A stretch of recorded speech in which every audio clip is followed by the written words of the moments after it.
Bueno, tenemos un privilegio entre los medios de comunicación, que es tener en línea a Martín Balsa, el general Balsa, el ex jefe del Estado Mayor del Ejército de la Argentina entre 1991 y 1999. También había sido embajador argentino en Costa Rica en el 2012 y en Colombia en el 2003. Además, fue el único jefe militar que combatió frente a su tropa durante el conflicto bélico de las Malvinas y el primero de alto rango que reconoció públicamente las violaciones sistemáticas a los derechos humanos de la última dictadura. Ejerció además como subdirector del Colegio Militar de la Nación. El Gobierno Nacional dio luz verde para la utilización de las Fuerzas Armadas para combatir el narcotráfico en Rosario, así que como uno de los tantos temas que vamos a tocar, hoy lo vamos a recibir con la canción del Ejército Argentino de Domingo de Rubó.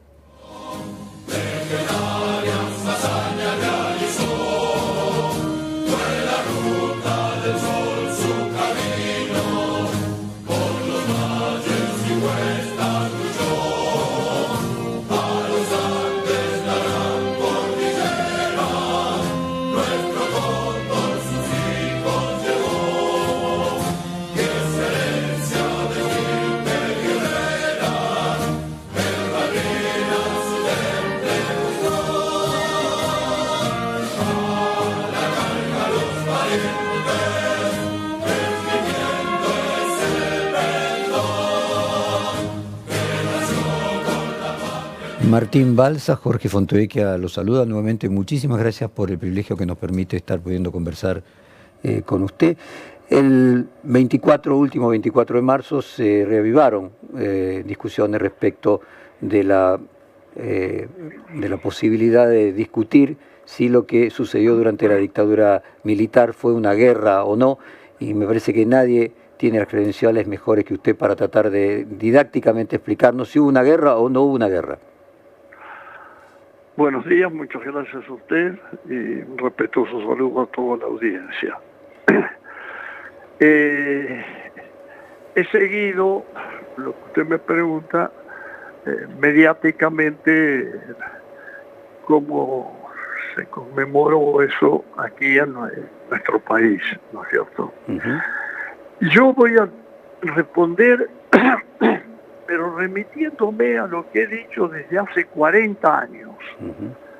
Es decir, cosas que no las digo ahora, o por lo que he escuchado ahora, porque no he escuchado mucho, no he seguido los distintos actos. Pero sí, reiteradamente, se hace hincapié en que, como consecuencia de una agresión que hubo por fuerzas armadas irregulares terroristas a nuestro país en la década, desde antes un poquito, en la década del 70, y luego se continuó ahí, que constituyó un terrorismo contra el Estado, porque esas fuerzas cometiendo deleznables crímenes. Pero la respuesta que se dio fue materializar el... Perdón, general, tenemos un problema con su comunicación. Yo no sé si usted se está moviendo, está en un teléfono, porque nos aparece cortada. A ver si podemos continuar, a ver si se soluciona el problema, y si no lo llamaríamos de nuevo. Avance a ver si se soluciona el problema, general. Sí, la respuesta que se dio a la agresión terrorista fue un golpe de Estado innecesario. Pero ese golpe de Estado respondió con un terrorismo de Estado, que es distinto, con un terrorismo de Estado. Y ese terrorismo de Estado se apartó de la fuerza de todo el orden, se marginó de todo el orden jurídico, pero también de elementales conceptos morales y hasta religiosos. Y hoy se repite, es que se cumplieron órdenes del Poder Constitucional. que el poder constitucional dispuso aniquilar a la guerrilla y que fue una guerra. Yo respecto, ¿me escucho bien ahora? Perfectamente lo escuchamos ahora, general. Esos hombres que sobre todo a partir de los juicios esto se materializó. Mi respuesta es la siguiente. Con respecto a que cumplimos órdenes, es curioso, porque el golpe de Estado expulsó a las autoridades constitucionales del poder. Entonces me parece que los jerarcas del proceso, que son conocidos, ¿no es cierto? Me refiero a Videla, Díaz Besones, Viñones, Macera, Menéndez, Galtieri, Riveros, Suárez Mazo, Nicolás de Bussi, entre otros. Esos eran tan subordinados que cumplieron órdenes del poder que echaron. Es ridículo. No cumplieron las órdenes del poder que echaron. Pero dicen que el poder que echaron les había ordenado aniquilar a la subversión. Mediante 2 decretos, uno que firmó la señora María Estela Martínez de Perón y otro el doctor Luder, uno focalizado en Tucumán y otro para todo el país, ordenaba claramente que las Fuerzas Armadas y Fuerzas de Seguridad les imponía neutralizar o aniquilar el accionar de la subversión. Aniquilar el accionar de la subversión en el país. Hizo uno y el otro decreto en Tucumán. El término aniquilar militarmente, y estos jerarcas del proceso no lo podrían desconocer, busca quebrar la capacidad del adversario. Hay muchos autores, uno de ellos creo que era Van der Goltz, pero muchos coinciden en que no se vence al enemigo destruyéndolo, se lo vence quitándole la esperanza de la victoria. Ese es el término aniquilar, no es reducir a la nada, es quebrarle la capacidad de victoria. Eso significa el término, y decía, el accionar de la subversión, no hacerlo desaparecer. Ahora, evidentemente pongo un ejemplo. En Malvinas, nosotros fuimos totalmente aniquilados en una de las batallas de cerco más precisas de la historia. Se conformó un cerco naval, un cerco aéreo, luego un cerco terrestre. Fuimos una batalla de aniquilamiento perfecto. Sin embargo, yo estoy conversando con ustedes y hay muchos veteranos que están acá hoy trabajando en Buenos Aires, en el interior. No nos hicieron desaparecer. Si ha quedado en claro que no cumplimos órdenes, ni nadie nos ordenó hacer desaparecer personas. Y el término aniquilar es bien preciso. Con respecto al concepto de guerra, quiero puntualizar que durante la dictadura cívico-militar la palabra guerra estaba prohibida en los documentos oficiales y en cualquier declaración que uno hiciera. Estaba prohibida, porque la palabra guerra hay que reconocer entonces al adversario. Y como no se quería dar estatus de beligerante a las fuerzas guerrilleras, a estas fuerzas subversivas, no se aplicaba la palabra guerra. Pero en el supuesto caso que aceptemos que hubo una guerra, que no, yo no lo acepto, pero para este análisis, se olvidan que en la guerra no vale todo. Yo estuve en una guerra, no me la contaron, y vi otra guerra en el Medio Oriente cuando era capitán. En la guerra, en extrema síntesis, los prisioneros de guerra, fui prisionero de guerra junto con 500 oficiales y suboficiales, los prisioneros, voy a tratar de recordar, discúlpeme, por favor. La Convención de Ginebra que nosotros firmamos, si mal no recuerdo, los convenios de Ginebra, que es la esencia del derecho internacional humanitario, en 1949, y cuando éramos prisioneros estudiamos este concepto, también lo leíamos. Los prisioneros de guerra, prescribe la Convención de Ginebra, deben ser tratados con humanidad, deben ser protegidos de todo acto de violencia. Se le deben respetar el derecho a practicar su religión. Especifica también que la alimentación del prisionero de guerra debe ser idéntica a la ración que come la tropa vencedora. Se prohíbe cualquier forma de crueldad, se prohíben específicamente daños superfluos.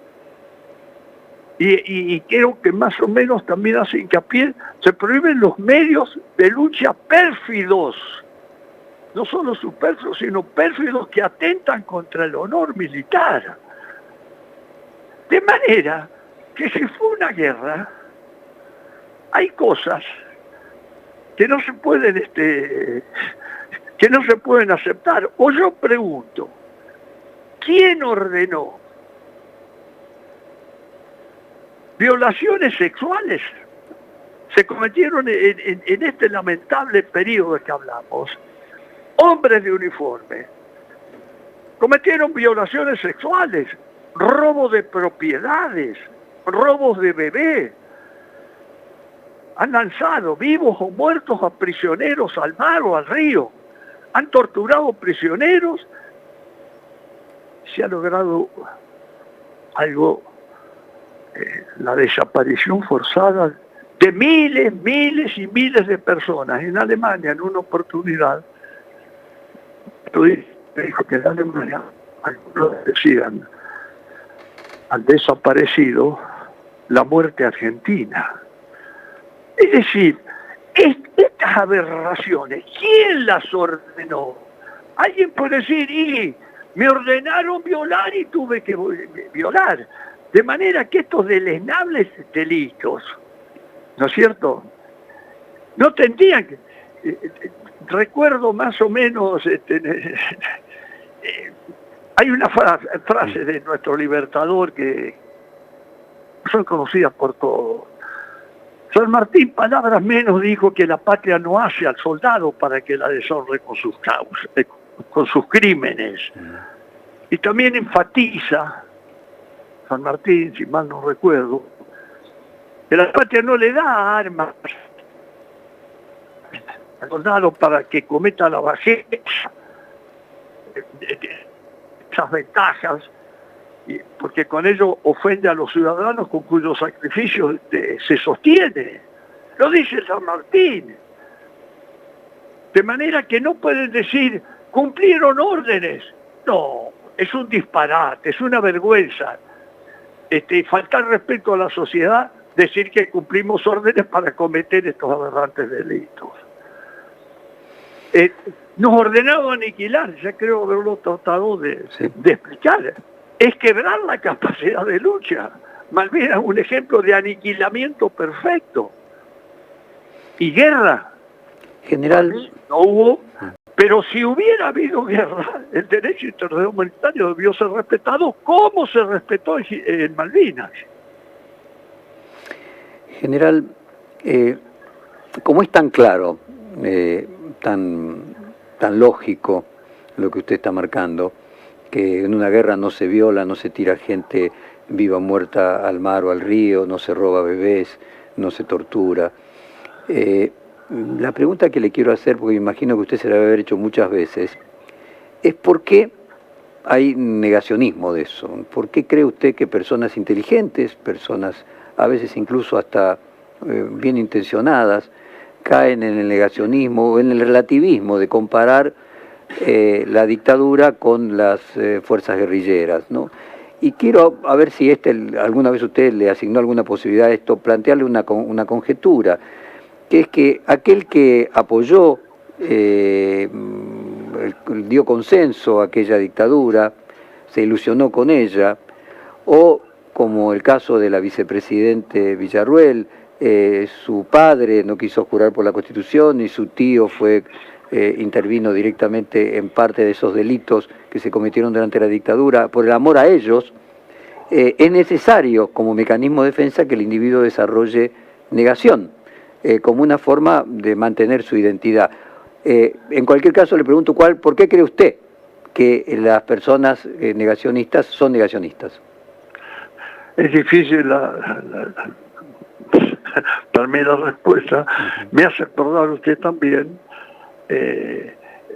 que no podemos desconocer lo que los que concibieron el terrorismo de Estado. Videla, por ejemplo, decía que deben morir todas las personas necesarias para lograr la paz. Deben morir, no deben ser juzgadas, sino deben morir. Macera dijo, todos obramos a partir del amor. Yo cumplí órdenes, Macera cumplió órdenes. Yo no quiero, no voy a hacer referencia concreta a declaraciones porque lo que conozco de lo que usted me dice es mediático, ¿no es cierto? Pero no obstante, quiero decir que nosotros hablamos de justicia, verdad y memoria, los unos y los otros, ¿no? Bueno, me parece bien, justicia, verdad, memoria. Yo agregaría también un poquito de historia, ¿no es cierto? Pero cuando eso está contaminado con algo ideológico partidista, empieza a desvirtuarse o a analizarse con otra óptica. Yo soy católico, apostólico, romano. La bofetada que me va a dar Dios nuestro Señor el día que me reciba, me va a rechazar, de entrada me va a rechazar, estoy seguro. Pero quiero referirme a los que no valoran esto. Yo respeto todas las ideas, el disenso debe enriquecernos, pero me parece que no podemos defender lo que no es defendible, no podemos alterar la verdad. La verdad solo lo tiene Dios.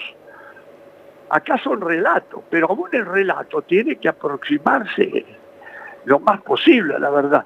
Yo recuerdo esto, discúlpeme si me... Sí, por favor. No, todo el tiempo que usted quiera. El entonces cardenal Bergoglio, hay un libro sobre el cielo y la tierra que él escribió con el rabino Abraham Escorca. Bergoglio dice, matar en nombre de Dios, matar en nombre de Dios es ideologizar la experiencia religiosa. Y también agrega, es una blasfemia. El rabino Escorca, porque los dos coinciden en la concepción judío-cristiana del valor de la vida, Escorca agrega que cuando se mata en nombre de Dios, como fue en el autodenominado proceso de reorganización nacional, se mataba en nombre de Dios. Cuando se mata en nombre de Dios, dice el rabino Escorca, duele mucho más. Y aclaraba, creo, porque es un crimen perverso que destruye la dignidad humana. Eso pasó. Yo como católico me pregunto cómo podemos llegar a eso, cómo podemos justificar lo que no es justificable. Tenemos que avanzar y ya que estamos... Perdóneme, general, yo creo que, volviendo a lo que le decía de la necesidad de, por mecanismo de defensa, de negarse algo que duele, que casualmente aquella persona que está haciendo algo que no es lo correcto, necesita, o por lo menos aquellos que no sean cínicos, tener una justificación. Y se construyen un relato propio para poder soportar lo que están haciendo. Y aquellos que son familiares o que tienen enorme amor por familiares que terminaron cometiendo actos desdenables, necesitan, para continuar manteniendo el amor a esas personas, que debe ser constitutivo, digo, un padre, un abuelo, negarse a ciertas realidades para poder mantener su identidad. Que quiero decirle, hasta incluso me parece comprensible desde el punto de vista psicológico, que una persona tenga que apelar a eso. Lo que obviamente no es comprensible es a aquellos que tienen responsabilidad pública, ¿no? Y en ese sentido general le quería preguntar, usted hizo un comentario sobre un coronel, Carlos San Millán, jefe de la Brigada del Monte 13, que puso en una red social: nos pareció inapropiado y una provocación que pintaran en la vereda un símbolo que representa una minoría, pues la vereda es pública y de todos, hay que unir la sociedad y no dividir. O sea, haciendo una opinión política. ¿Le parece bien que un jefe de brigada se manifieste públicamente? O sea, así como se le pide a los jueces que dejen de lado sus convicciones políticas, ¿lo mismo pasa con los militares? O por lo menos, ¿cuál es su opinión de cuál debería ser el rol de un militar? Quiero ser muy prudente al respecto, porque el conocimiento que tengo sobre eso es mediático, y de cosas que están circulando me llegó sí una expresión atribuida al coronel que usted dice, que no lo conozco, al señor coronel, y me llegó también una fotografía, según la fotografía había soldados tapando los pañuelos de la Madre de Plaza de Mayo con una escarapela. Quiero ser muy prudente porque el caso, así como está planteado, yo no tengo información, es un caso, me sorprendió a mí, pero con las medidas tiene que tomar el Ejército y el Ministerio de Defensa. Desconozco qué medidas se han tomado. Lo que digo, sí, siempre, y por eso muchos no están de acuerdo conmigo, y yo respeto a quien no está de acuerdo conmigo. Siempre digo que el negacionismo de un lado o de otro no nos va a llevar nunca a nada. El atribuir, decir, bueno, son pequeñas cosas que ocurren en las guerras, no, tampoco, porque no se fue guerra, ni que en una guerra se corren execrables delitos, no los podemos aceptar. Tendremos que aceptar lo que fue. Yo he tenido una responsabilidad con 8 años como jefe del Ejército. Eran momentos difíciles, pero cuando recorría el colegio militar, veía a esos cadetes, y algún día iban a ser jefe de Estado Mayor, como la realidad es. El actual jefe de Estado Mayor del Ejército, un excelente profesional, era cadete cuando yo era su director del colegio. Entonces decía, estos jóvenes no pueden cargar con una mochila del pasado, ese pasado que ellos no vivieron y no tuvieron nada que ver. Yo he conversado, me han parado en la calle, madres de Plaza de Mayo. Quien ha perdido un hijo en circunstancias donde no puede ignorar que ha sido torturado o habrá sido tirado vivo o muerto de un avión, que no tienen respuesta, hay que comprender también el dolor de esos. Y digo esto con todo el respeto que me merecen las madres de Plaza de Mayo, a pesar de que una señora, que en paz descanse, yo la lógica del Padre Nuestro la perdono, porque me llamó reiteradamente asesino, a mí me decía asesino, criminal, que mataba soldados. No la nombro, es una señora de una emblemática, presidió una emblemática institución, pero he conversado con muchas. El dolor que siente de no saber dónde ponerle una flor, eso es real, no podemos negarlo. Entonces, si hay un negacionismo, creo que eso no va a demorar mucho lo que está en el frontispicio de la catedral. A lo mejor muchos oyentes dirán qué estoy diciendo. Digo, llevamos más de 40 años de democracia, pero no hemos logrado la reconciliación que yo creo que todos tenemos. Y con negaciones o como cosas que yo he visto, no la vamos a lograr. Ese frontispicio de la Catedral Federal representa el encuentro, está en el Génesis, y esto creo, de José con sus hermanos. Después de décadas de desencuentros, José se encuentra con sus hermanos que lo habían vendido. Y ese encuentro fue puesto ahí en los tiempos de nuestra organización nacional. Esa imagen como anhelo de reencuentro de los argentinos. No nos vamos a reencontrar o discutiendo a veces cosas.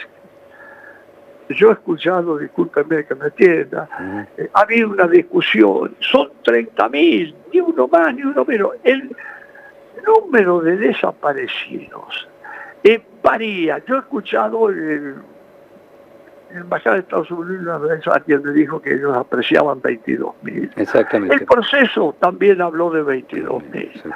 El doctor Sábato, con el cual hablé en 3 o 4 oportunidades, dijo que denuncias había 8.000, 9.000, pero que por cada denuncia es probable que no se haya, 1 o 2 denuncias no se hayan hecho. Después hay un número, solo Dios nuestro Señor sabe el número exacto de los desaparecidos. Pero un desaparecido es un drama, y miles y miles de desaparecidos, madres que lloran, huérfanos, hermanos. Hay que comprender también el dolor de esa gente y no asusarlo ni negar lo que pasó. Yo tomé conocimiento de muchas cosas muchos años después, porque el conocimiento se fue tomando, inclusive en el ejército, porque la inmensa mayoría de los hombres del ejército de antes, y ahora todos los de ahora, no participaron en eso, fueron muy pocos. Al decir que esto me refiero de las Fuerzas Armadas y otras fuerzas, pero muy pocos que hicieron mucho daño. Y más de 40 años de democracia, no podemos negar lo que es innegable. Y ayer yo vi algo, estaba viendo televisión, y discúlpeme. No, por favor. Una importante funcionaria, a quien respeto, pero dijo algo que fue de todo lo que habíamos vivido, textualmente, porque me quedó grabado. Dijo, las Fuerzas Armadas, anoche, en un programa de televisión, las Fuerzas Armadas deben entrar de pie en la democracia. Las Fuerzas Armadas deben entrar de pie en la democracia. Mira, me sentí triste, con bronca. Ahora, las Fuerzas Armadas tienen que entrar en la democracia. Yo creía que eso ocurrió hace 35 años, un 3 de diciembre de 1990, donde quedó marcada la subordinación de las Fuerzas Armadas al orden constitucional, a la esencia de los valores republicanos, a las autoridades civiles. Parece que todo comienza ahora. Ahora, y con las autoridades actuales, vamos a entrar en la democracia. Sentí tristeza cuando vi por televisión y obviamente escuché esta sentencia. Sí, 34 años después. Esa funcionaria al mismo tiempo, general, plantea que las Fuerzas Armadas tienen que intervenir en Santa Fe en alguna forma de apoyo en la lucha contra los narcotraficantes. ¿Cuál es su propia opinión respecto de si las Fuerzas Armadas tienen que intervenir en conflictos internos importantes, pero aún internos, como podría ser la lucha contra el narcotráfico? con respecto a la lucha contra el narcotráfico, yo ya lo he dicho, no lo he dicho ahora, durante los 8 años que fui jefe de Estado Mayor dije lo mismo. Para mí, no sé, las autoridades actuales tienen otra información actualizada y yo respeto, pero las Fuerzas Armadas, en mi opinión, también por lo que he recogido del extranjero, lo que pasó en México, lo que pasó en Colombia, lo que pasó en otros países. Las Fuerzas Armadas para mí no tienen, ni por misión, ni por estructura, ni por despliegue, ni por instrucción, tampoco por adiestramiento, y mucho menos por armamento, una capacitación para operar contra el narcotráfico. Esa es mi experiencia fundamentalmente recogida como jefe de Estado Mayor y luego en casi 12 años como embajador. Y en todo, y permítame concluir, que en todo lo que a mí me consta, yo puedo estar equivocado, pero lo que a mí me consta, otros tienen otra opinión, respeto, en los países que emplearon a sus Fuerzas Armadas en la lucha contra este flagelo del narcotráfico, para las Fuerzas Armadas y para el país, para los países los resultados fueron negativos, letales, desmoralizadores, porque el hombre entra para ser militar y no para cumplir otra función. El policía entra para ser policía porque quiere a esa institución. Lo mismo pasa con el gendarme, con el prefecto. Entran por vocación a una determinada fuerza. Y el que entra por vocación al ejército y luego lo ponen en una misión para la cual no está capacitado, pero insisto, los resultados fueron negativos, letales, desmoralizadores, afectaron la moral y la profesionalidad de las fuerzas. Esa es mi experiencia. La participación es una decisión política. General, como siempre, me quedaría horas escuchándolo, le agradezco enormemente el tiempo que nos dedicó, la claridad de sus conceptos, le mando un abrazo fraterno y nos mantenemos en contacto. Si le parece bien, lo despido con la canción del Ejército Argentino de Domingo de Ruggo. Muchísimas gracias y mi respetuoso saludo a toda la audiencia. Muchas gracias. Acabamos de hablar con el general Martín Balsa.